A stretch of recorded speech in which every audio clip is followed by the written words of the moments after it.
Oh, hang on.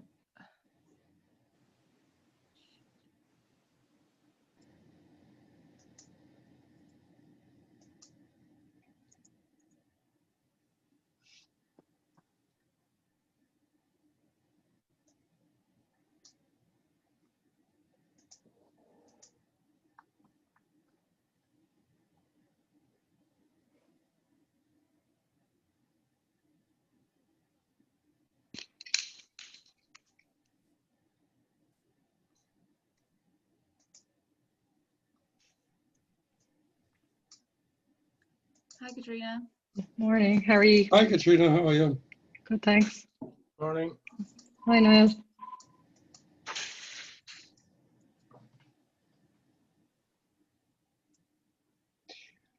And it says here you have to launch the meeting, click more, and then Okay, choose the service. It's not working. I think we should just leave it.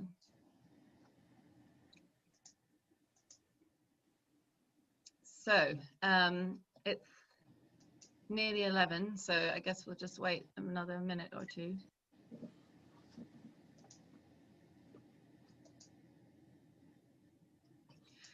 Actually, there is one thing we could try. If you made me the host, maybe it would work. Okay.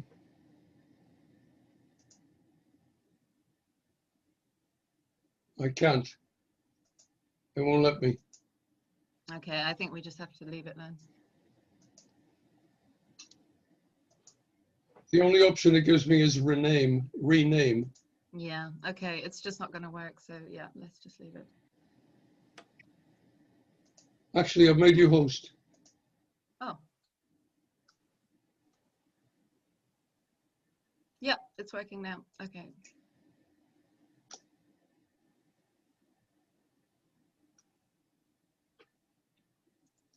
Okay, so we're going live on Facebook now.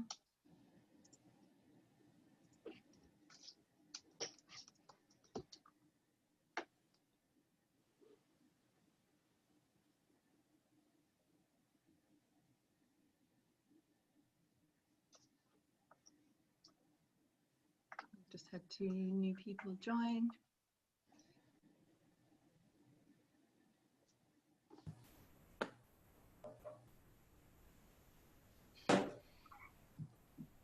Okay, I think we're probably ready to start then. So good morning, everyone, and thank you for joining us. My name is Anna. I'm the operations manager at Carberry Housing Association, and I'd like to welcome Dr. Niall Dunphy here, who's going to give us the presentation today. And he's going to be introduced by Jose Ospina, who is the chair of Carberry Housing. So I'll hand over to you, Jose. Thank you. Good morning, everybody. As Anna said, I'd like to introduce our speaker, Niall Dunphy, who's the director of the Cleaner Production Promotion Unit. CPPU is a multidisciplinary research center within the School of Engineering and Environmental Research Institute, ERI, at the University College of Cork. Niall's research focus lies at the intersection of the social sciences with science and engineering. He conducts engaged research focused on the theme of society, sustainability, and energy. He leads a multidisciplinary team working on the human aspects of sustainability, with particular emphasis on people's relationship with energy and the energy system.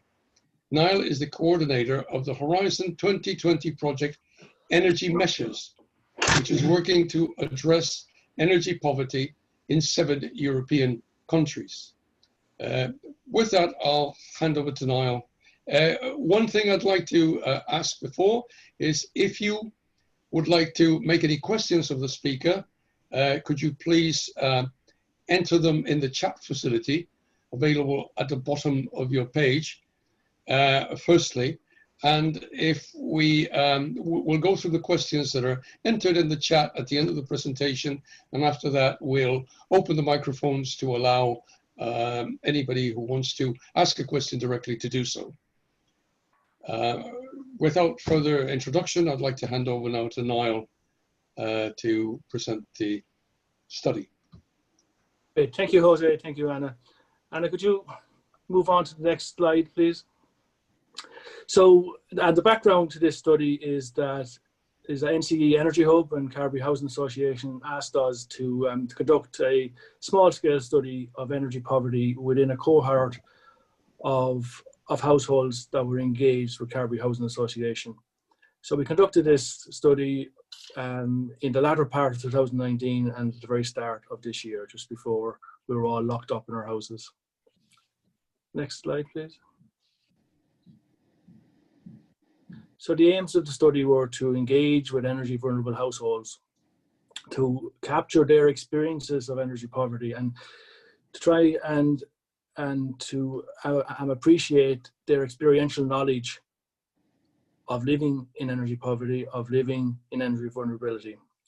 In doing this, we aim to ascertain the socio-demographic profile of the target group, to identify energy poverty within the group, assess energy in terms of debt priorities, and develop a deeper understanding of the householders' energy behaviours, energy practices.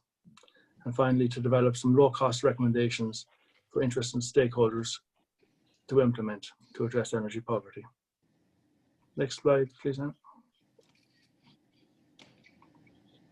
The approach we took was a mixed methods approach. We used both qualitative and quantitative techniques.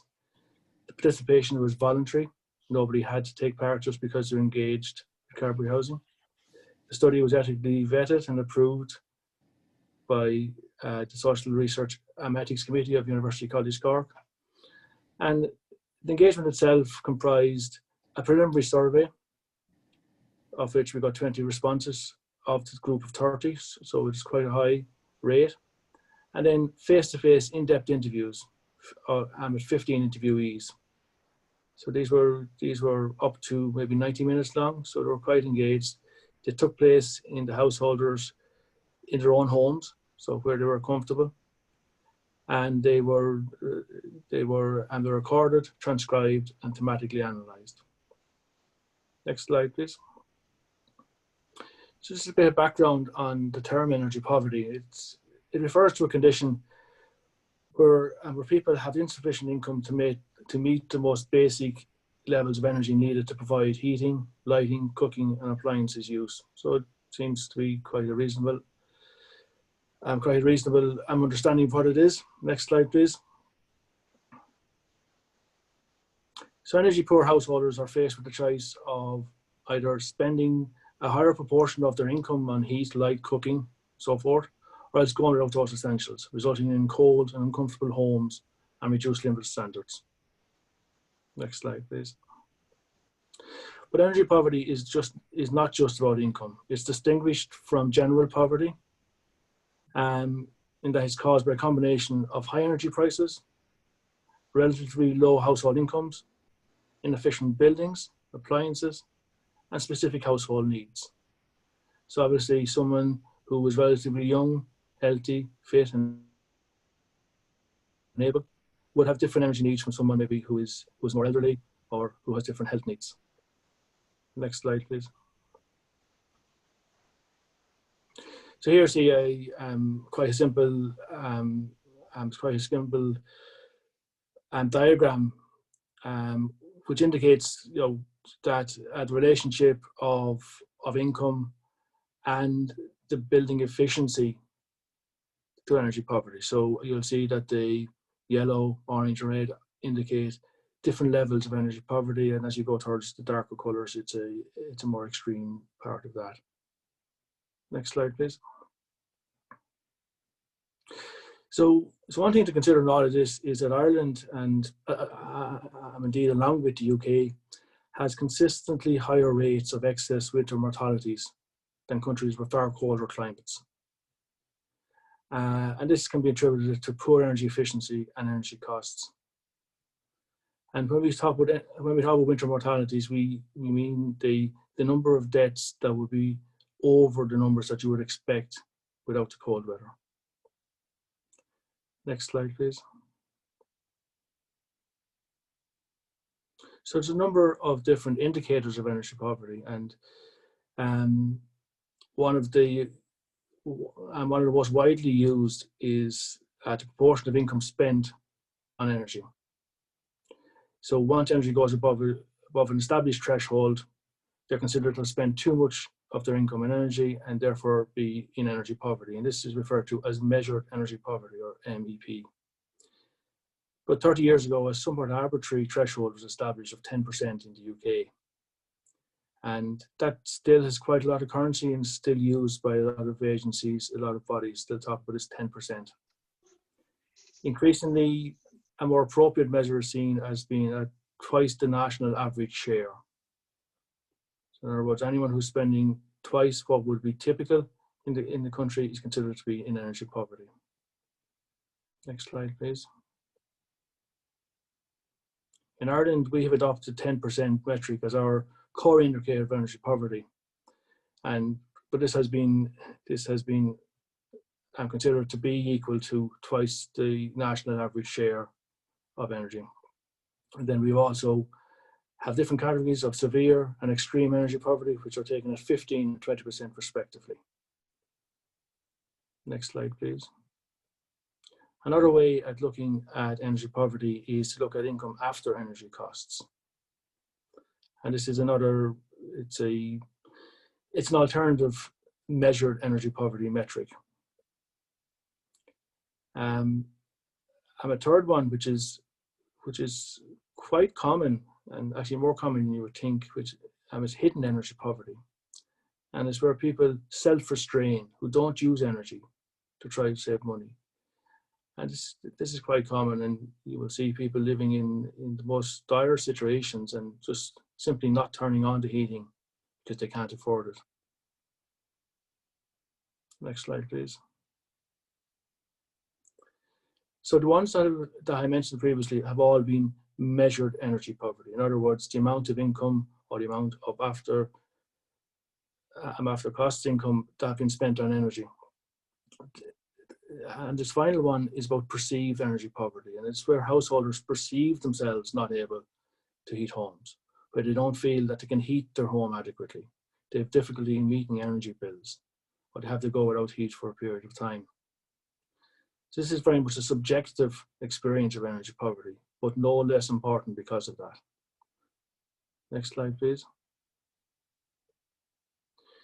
This diagram here is quite interesting. It shows the three types of energy poverty metrics that we've spoken about. The measured energy poverty, which is in the pink box, the hidden energy poverty in the dark green, and the perceived energy poverty in the light green. And this was a study done in Belgium in 2015. And what was interesting about it is that you'll see when there is an overlap between the various metrics, no one metric captures all householders who are in energy poverty. And it shows that it shows the importance of using different metrics, of understanding that there can be different forms of energy poverty, and that presents in different ways. Next slide, please. So I'm just going to go through some of the findings that we had with our engagement with the householders. As I said, it was quite an intensive engagement. We met the householders at their homes because that's where they were comfortable to meet. We sat down with them. We had long-ranging discussions. It was a semi-structured interview, so we had broad outlines of the questions we wanted to ask, but we allowed the interviewees to lead a conversation, to tell us what they thought was important, to speak about energy from their perspective. What we wanted to know was what they felt, what they experienced, and how they would deal with energy on a day-to-day basis. Next slide, please. So these are just some of the key findings that we had in our work, that 3/4 of the householders spend more than 10% of their income in poverty on energy, which means that they fall under the threshold of energy poverty. That two out of five of them spend in excess of 20% of their income on energy, which would be extreme energy poverty. And that some householders were over 40% of their energy was spent, of their income was spent on energy, which is simply not sustainable. There were a number of cases of underconsumption.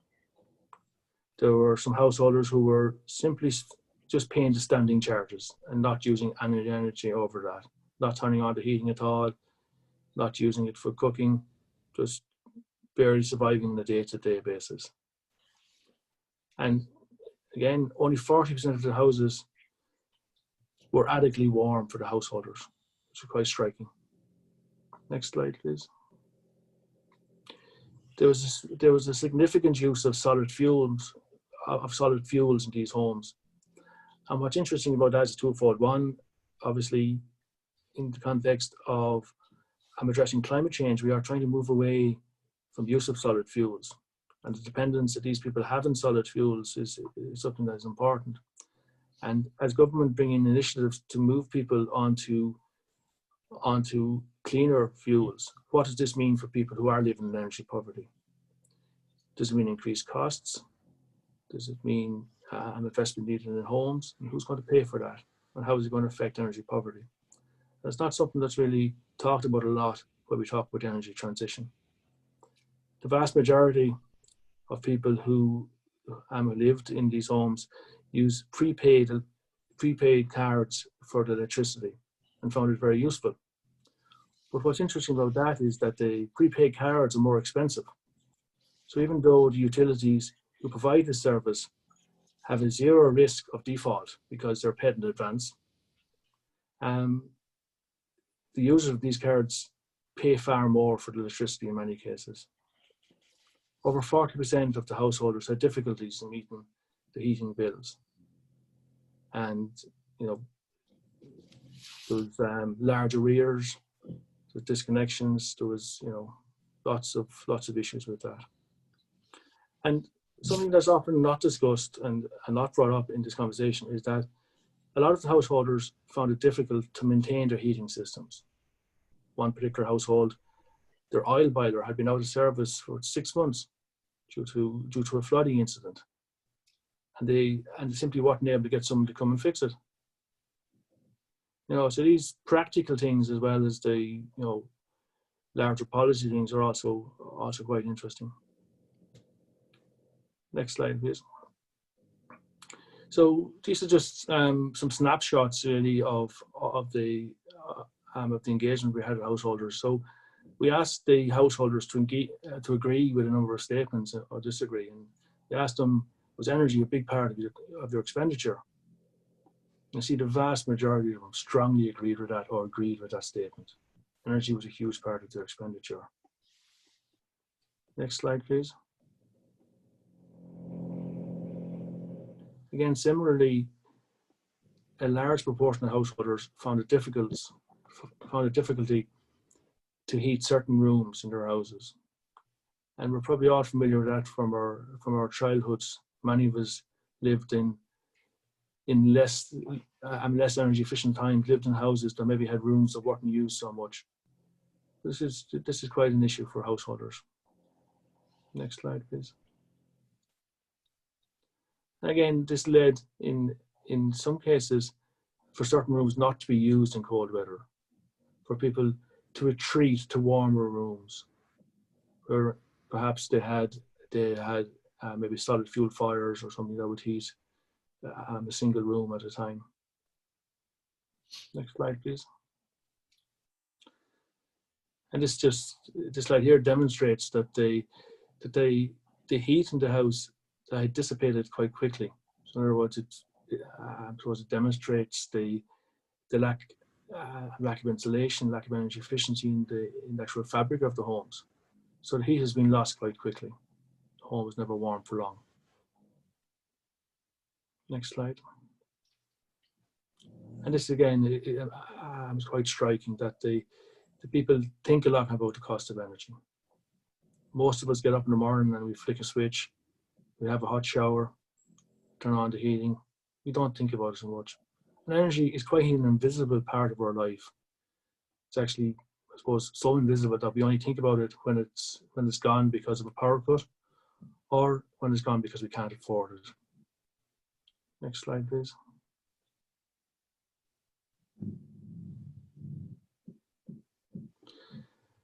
Again, there was an issue here with some householders, not all, who had difficulties in getting their heating system fixed, or different parts of the heating system. I know all of us at different times would find it hard to get tradespeople to come, quite busy. but it's quite interesting, and it is something that does cause problems for quite a few householders. Next slide, please. I suppose the energy poverty that we have, and it's quite widespread in Ireland, and there's different elements of it, but it has quite an impact on people's quality of life. When you go into a home and you talk with a family and you see all the family huddle around a small gas fire trying to do their homework, or they're trying to get some heat going, or they're barricading the door with curtains and all sorts of material to try and keep drafts out. It is quite striking. You have householders and the kids are trying to do homework and wearing gloves. All of this is happening in Ireland today, and it is a huge social ill that we have to address. But also, it aligns very well with what we need to do for climate change. We need to have a national mass energy renovation program for our households. It goes without saying, and there's multiple benefits from that, both economic, social, and environmental. But until that happens, this study has a number of short-term, low-cost measures that perhaps could be done by different agencies. Next slide, please. So one thing that we found, and we weren't expecting to find, is the inability of the householders to access trades, services, or even just handy people who can do certain tasks within the heating system, within the house itself, in order to make their home more comfortable. So we're suggesting a centralized booking service for tradespeople and services who will provide the services. The idea would be that this would be organised by an organisation like Carberry Housing or the Energy Hub, that it would lead to a democratisation of access of trades to these householders, that would lead to optimisation of delivery of trades, and perhaps even a bulk purchasing of services. Ideally, this would be a subsidised service, but not necessarily. But if the funds could be found, it could be a subsidised service. But it would lead to a lot of quick measures that could be implemented, and a lot of easy wins. So things like simple draft proofing of doors, servicing of boilers, just to optimise what's currently there. Next, please. There is a need for education and public engagement to increase energy literacy. People and this is not just those people who live in energy poverty, but people generally know very little about energy and the use of energy and how to use energy and how energy can be better used. So there is a need to engage the public on this issue and engage it in a way that is meaningful for them. We have a history in Ireland of treating people as consumers in the energy domain. Energy is very much interwoven into our everyday life, our everyday practices and behaviours, and we need to understand that. And any public engagement on energy needs to take that into account. That using energy is not the same as buying a commodity group, or it's not the same as buying a new TV. It's a far more integrated thing that really is integrated into our everyday life. Next, please. As I mentioned earlier, it's quite striking that all the prepaid card systems, prepaid meters, are all charged at premium to the postpaid energy things, which is quite unusual. As I said earlier, there's no risk of default in these. The running costs are slightly higher, but this is offset by the fact that the utilities have the money in advance. And there seems to be scope for a group purchasing scheme combined with prepaid card scheme that would offer relatively low priced energy combined with a prepaid card system. Next slide. And the third and the fourth one we have here is combining low-cost energy-efficient measures with bespoke advice and support. So we're talking about simple things like radiator reflectors, draft excluders, water and water efficiency taps, and so forth. All of which can be combined with bespoke advice on behaviour change and how people can use energy more efficiently. Next slide. Which brings me on to speak about the Energy Measures project, which we just commenced in September. It's been led by ourselves here in UCC. We're operating across 7 countries of the EU: Belgium, Bulgaria, Netherlands, North Macedonia, Poland, and UK, in addition to ourselves here in Ireland. And we're working with householders to address energy poverty through, as I said, the deployment of appropriate low-cost conservation and energy-efficient measures, and to help householders implement changes in energy-related behaviours and practices as they live their everyday lives. So one of the ways we'll be doing this is we'll be working with Carberry Housing Association and the Energy Hub to involve some of their householders in this project as we move forward. So as I said, we started this in September, and as soon as we can get out to householders, we'll be doing that. So I must say, watch this space. Next slide, please. Yeah, so I'll take any questions that anybody has now.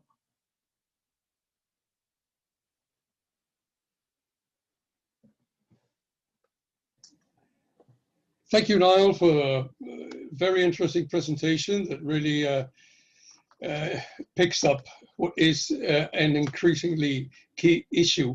We're all concerned with energy efficiency, but the sort of capital intensive measures that are needed are not happening yet and are not likely to happen for a while.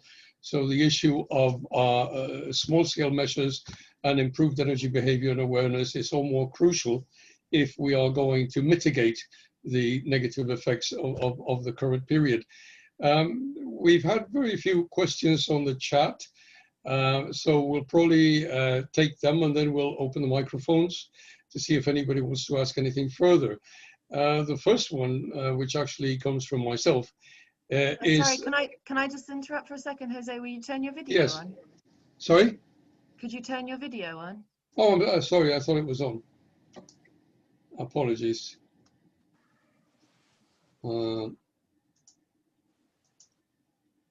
There.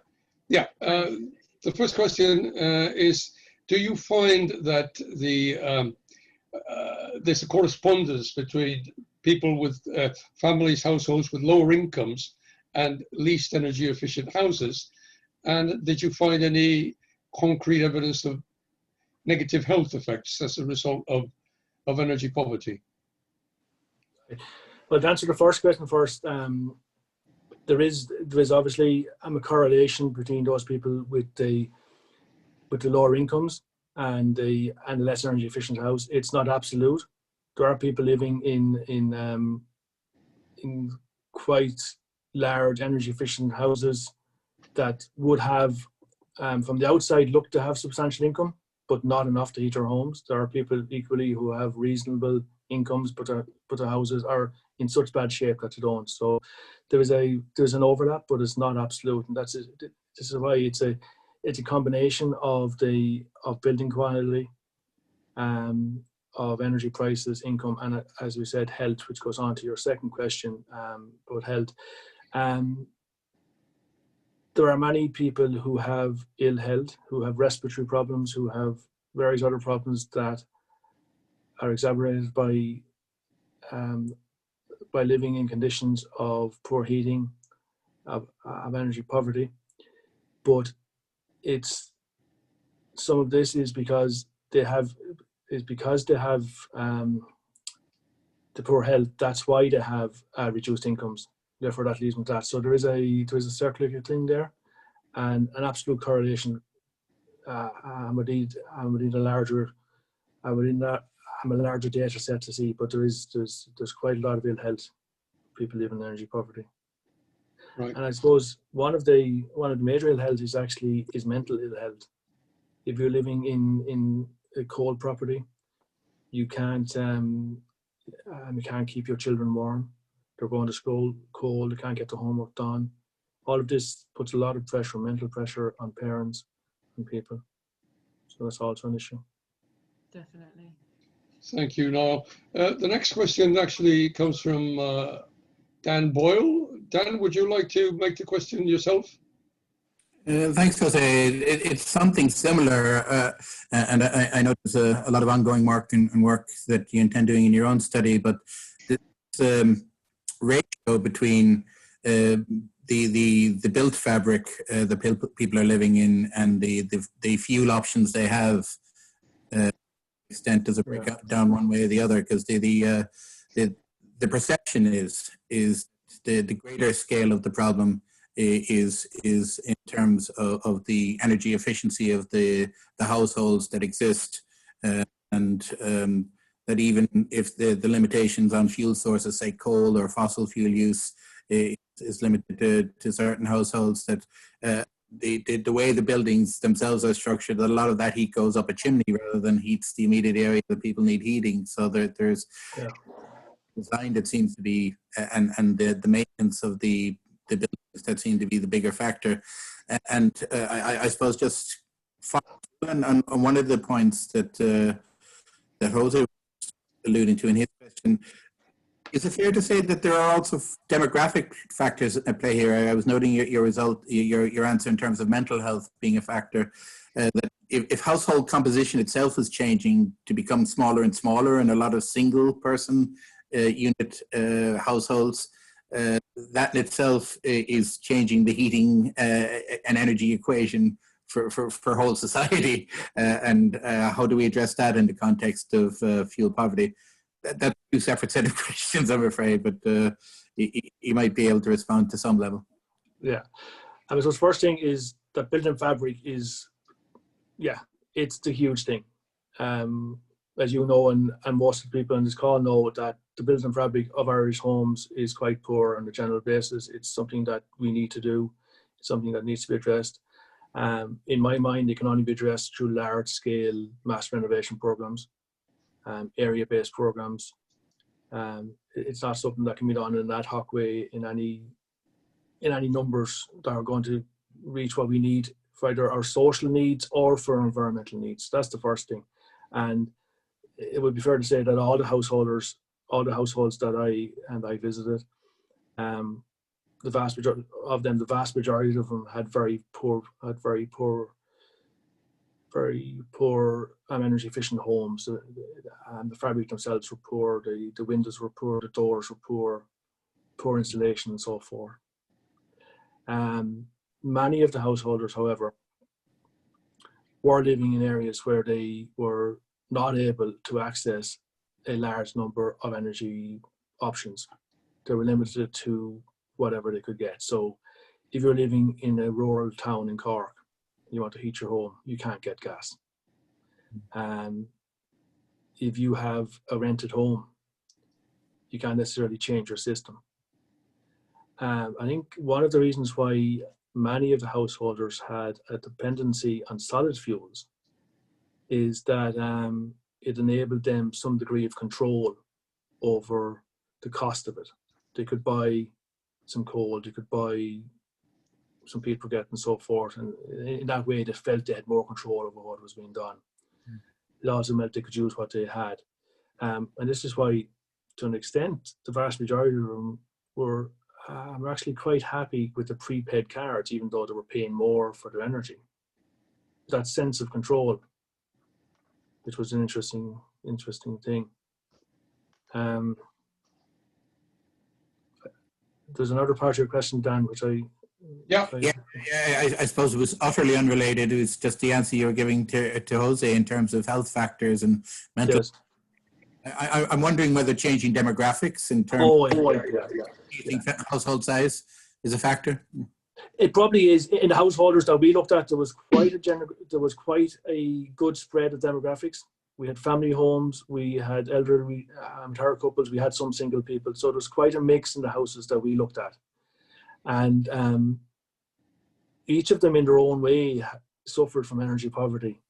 I remember sitting with a woman, and she was wrapped in a duvet, and she talking about the fact that she was okay, but the people next door, and you know, everybody looks upon someone else who's been suffering more, and you know, there's the old saying, you know, kind of eat or heat is often put, you know, that you choose whether to, you know, kind of heat your home or to eat a good meal. In another study we did, I'll never forget it was in the Liverpool area of the UK, and we were talking to a gentleman who knew exactly how much each unit of energy cost, who knew exactly how much a shower cost for him, and he was waiting until his next welfare payment before he had a shower. You know, and I know there's some questions just popped up. I saw reference to smart meters and all that. Smart meters are very much, you know, they're very useful. They have a role to play, absolutely. They're not going to solve energy poverty, because people who are suffering in energy poverty know exactly how much they're spending on energy and where it's going. Thanks for that, Matt. Right, thank you. Well, you've covered the next question, which was on smart meters there from Mike Cody. Mike, do you want to come back on that at all before we move on? Hi, how are you? Yeah, Niall, thanks. Interesting presentation. To be fair, there's probably nothing that we don't know. It re-emphasizes many of the things that we already know, which is probably even more shocking that we're not addressing many of these things for many people. But until there is, to your point, mass, you know, policy decisions to make this on a mass scale, then we're never going to make the meaningful impacts. I suppose there'll be small impacts to individuals and small groups and things like that.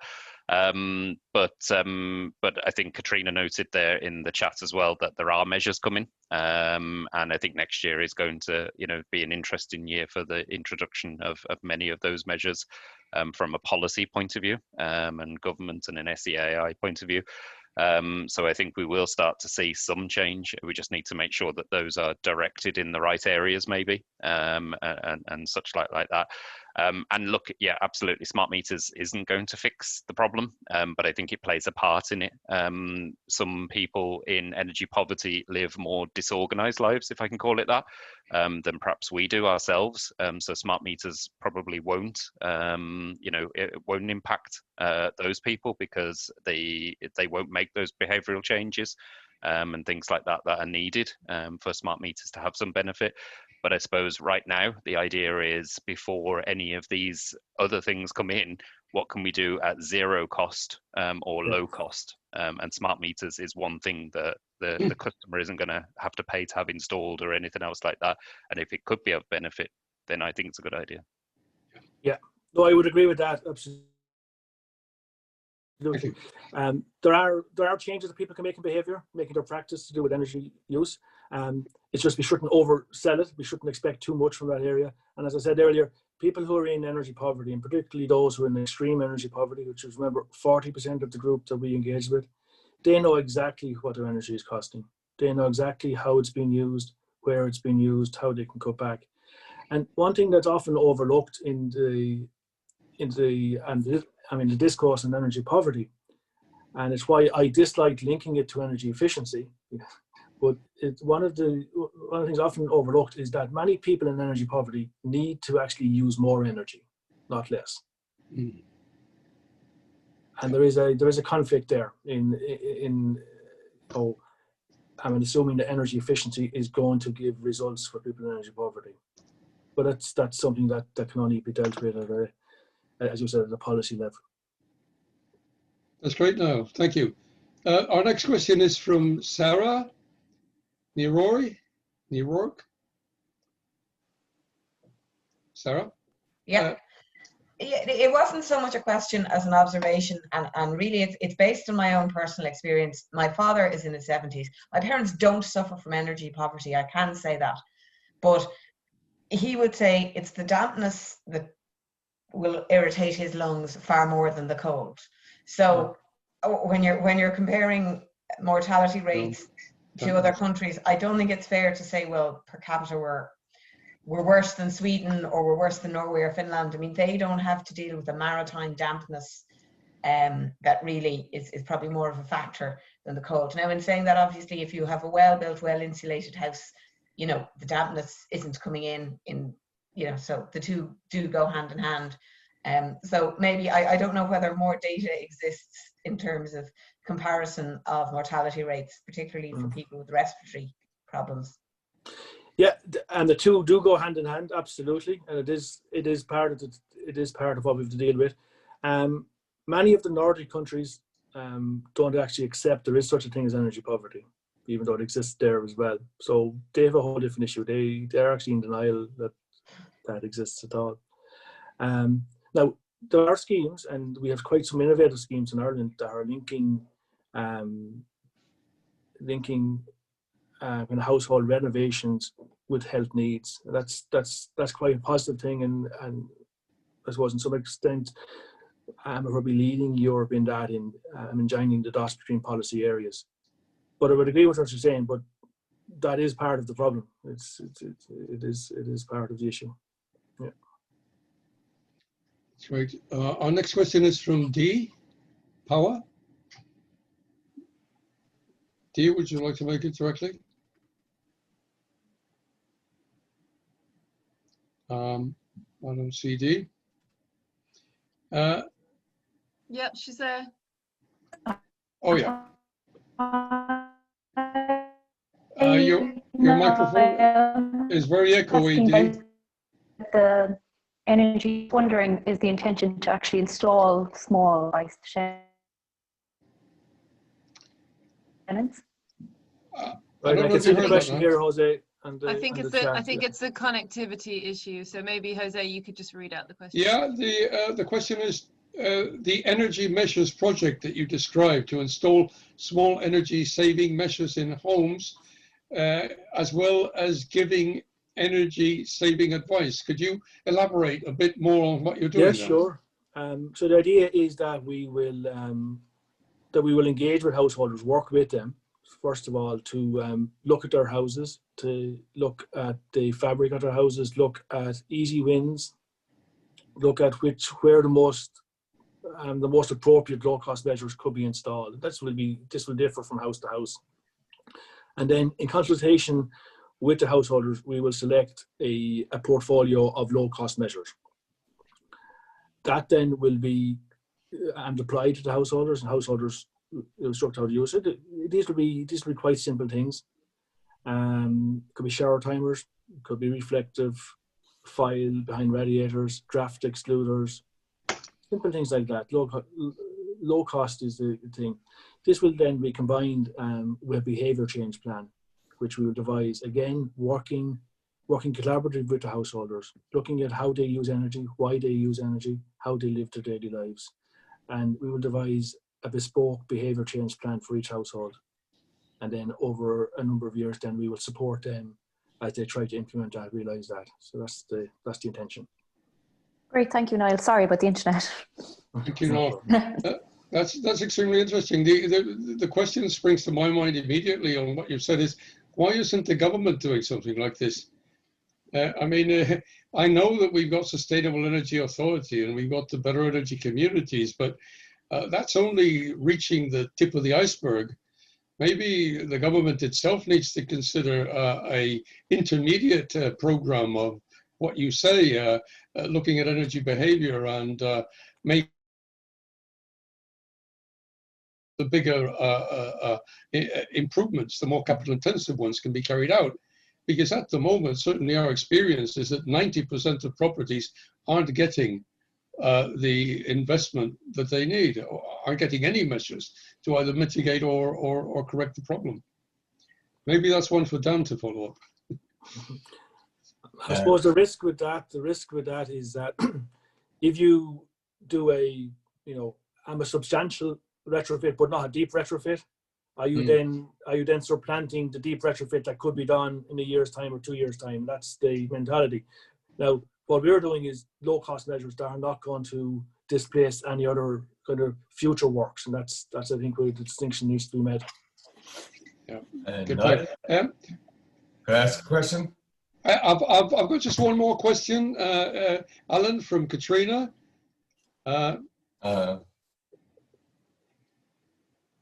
Katrina, Thanks, hi. Jose.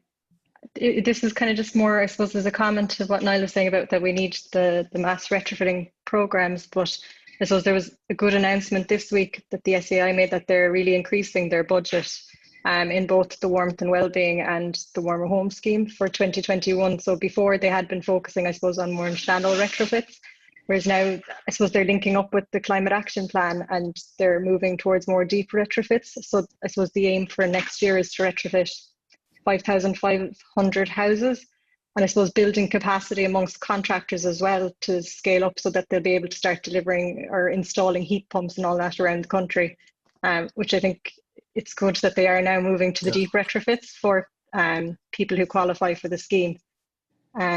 Just I suppose another comment as well that Sarah mentioned about the ventilation being so important. I think for so many years in Ireland, we were potentially not taking ventilation into consideration, especially with the retrofitting, where I suppose the majority of our traditional buildings with the old stone walls, people were applying then non-porous kind of hard renders, so the buildings couldn't breathe. So we actually did more damage ourselves. So we're now kind of trying to go back and rectify a lot of those issues, which I think, you know, can be seen all around the country, and we've all lived in houses that suffer from these issues. Yeah, that's right. Thank you, Niall, for the presentation. No, that's a very positive mood, all right, to and the increase in funding. The issue that remains and will remain for some time with regard to renovation is that there are schemes. There is the scheme that and the warmer homes and wellbeing scheme, which helps people with respiratory issues and older people, and then you have a lot of grants which will help people who are in the middle classes, who can probably afford to do it anyway. And it's the people who can't afford to do it. It's the people who are in the lower income brackets and they don't have the resources. That's where the challenge is. Absolutely, and we did ask if they're going to open up the criteria to more people, and I don't think they are planning that at the moment, unfortunately. Yeah. Right, well, I'll take the remaining question before we have a more general discussion, perhaps, Alan. Yeah, thanks, Niall. It's good, nice presentation there, to kind of bring it up to our attention again. Yeah, deep retrofitting and everything, that's great and stuff, but things that we can do tomorrow, as you alluded to earlier, is like we can go in, we can put heavy curtains on single glazed windows, we can, draft excluders, caulking, wherever there's I suppose you call it ventilation, uncontrolled ventilation, as it were, like through under the, particularly around windows and under window boards. Yeah. The amount of times they're all very simple measures, and they can make quite a bit of difference, and also get people to think more about how the energy is wasted. Even cooking, you can cook, say, your pasta, but there's ways of doing things. Like when I cook my pasta and stuff, I wait till it boils, turn off, then just put a dishcloth over it, and it cooks away itself. It takes an extra couple of minutes. Things like that. But if we do that, if we kind of like, as you say, reflectors behind the radiator stuff. Now I'm just thinking particularly for Carby housing, our houses. Say if we can go in with a bunch of stuff and carry those things out. Is there a way of getting reimbursed for what we put in, or is there some way we can? Would we have to come up with that funding ourselves to buy these low-cost major things? Again, light bulbs as well, too. Low wattage light bulbs and all this. Yeah. I'm supposed the quick answer is that the energy measures project I just mentioned. Yes. We're hoping to work with Carby houses as part of that project. So there will be opportunity there for that project to fund those type of low-cost measures. Yeah. That's exactly what we're doing. And it is those type of things that you mentioned about the behaviour change. The idea of buying a kettle. The amount of people who buy the full kettle every time. Yeah. And it does actually add up. But again, these are, and I suppose, lest there be any misunderstanding, these are tangential to the issue of energy poverty. Energy poverty can only be solved by, by public investment, really. Yeah. But what these will do, these low-cost measures and behaviour change, will make life a little bit more comfortable for people who are living in these circumstances, and that's what it's about. Like even insulation. I mean, I could go to a house and install extra insulation in the attic. Would that be allowed?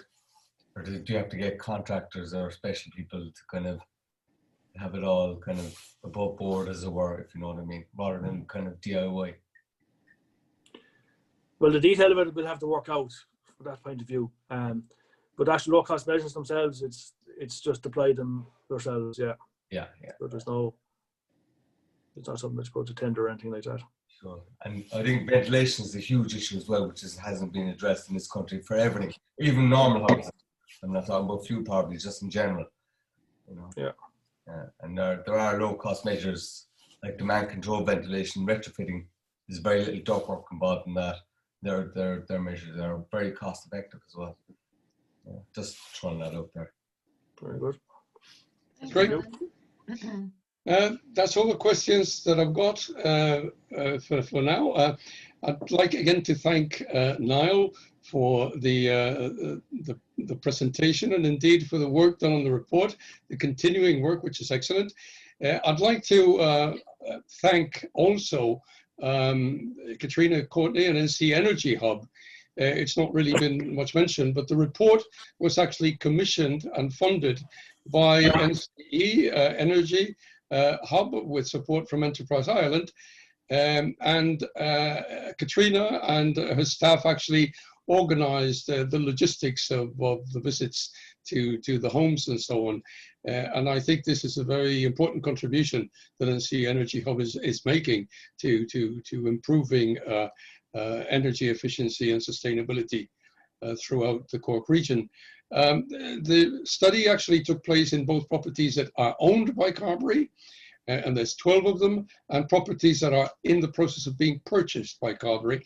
That's why what you get is a snapshot of existing properties in low-income households.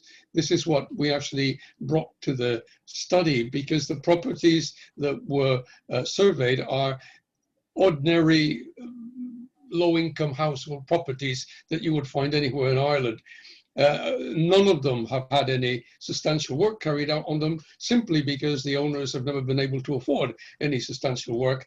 And it's only now that we're getting to grips on the basis of studies and support from organizations like NCE, that we're getting to grips with actually doing the necessary work on them. And we do intend to continue doing this as long as we can, of course, continue securing properties and offering the possibility of helping households that are in this position of not being able to pay their mortgages, some sort of a lifeline.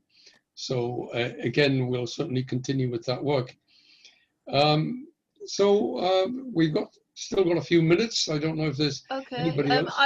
I was just going to say that we've got a few. I think we've got a few new people who've joined us today. Certainly, they're new to me. Perhaps they're already known to Jose and Niall. But if you're interested at all, we have an introductory Zoom session for prospective members that's coming up next week on the 19th of November at 7 p.m. It's on our Facebook page.